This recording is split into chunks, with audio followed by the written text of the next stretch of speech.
जय श्री सीताराम।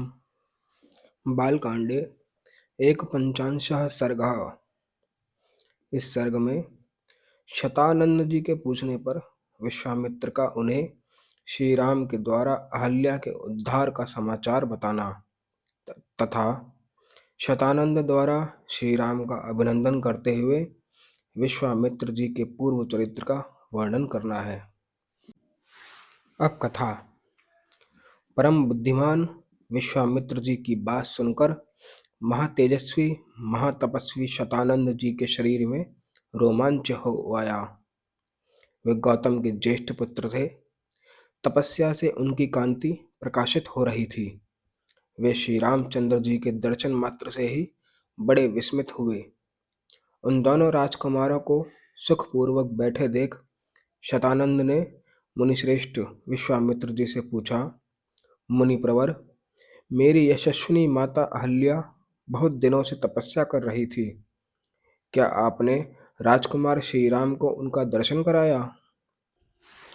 क्या मेरी महातेजस्विनी एवं यशस्विनी माता अहल्या ने वन में होने वाले फल फूल आदि से समस्त देहधारियों के लिए पूजनीय श्री रामचंद्र जी का पूजन किया था? महातेजस्वी मुने, क्या आपने श्री राम से वह प्राचीन वृतांत कहा था जो मेरी माता के प्रति देवराज इंद्र के द्वारा किए गए छल कपट एवं दुराचार द्वारा घटित हुआ था? मुनिश्रेष्ठ कौशिक, आपका कल्याण हो। क्या श्री रामचंद्र जी के दर्शन आदि के प्रभाव से मेरी माता शाप मुक्त हो पिताजी से जा मिली? कुशिक नंदन, क्या मेरे पिता ने श्री राम का पूजन किया था? क्या उन महात्मा की पूजा ग्रहण करके ये महातेजस्वी श्री राम यहाँ पधारे हैं? विश्वामित्र जी, क्या यहाँ आकर मेरे माता पिता द्वारा सम्मानित हुए श्री राम ने मेरे पूज्य पिता का शांत चित्त से अभिवादन किया था?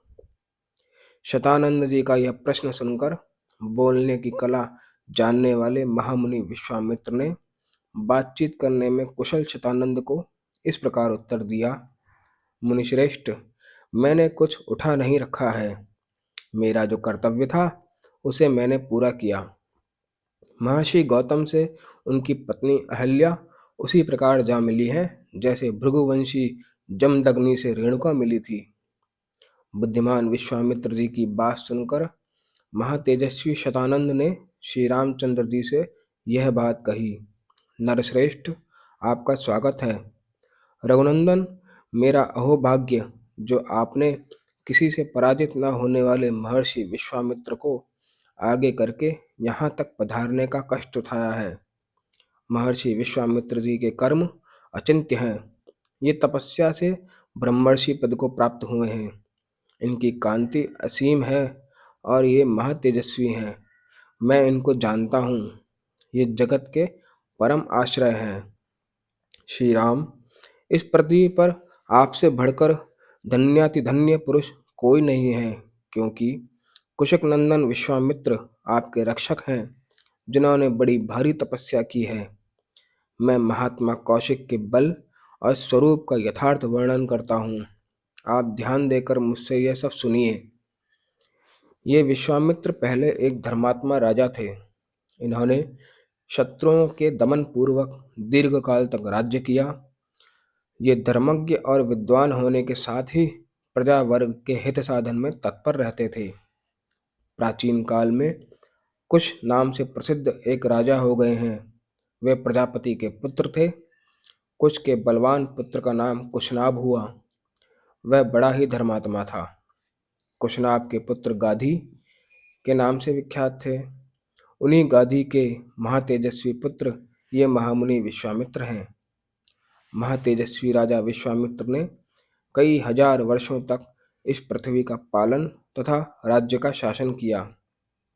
एक समय की बात है, महातेजस्वी राजा विश्वामित्र सेना एकत्र करके एक अक्षौहिणी सेना के साथ पृथ्वी पर विचरने लगे। वे अनेकानेक नगरों, राष्ट्रों, नदियों, बड़े बड़े पर्वतों और आश्रमों में क्रमशः विचरते हुए महर्षि वशिष्ठ के आश्रम पर आ पहुँचे, जो नाना प्रकार के फूलों, लताओं और वृक्षों से शोभा पा रहा था।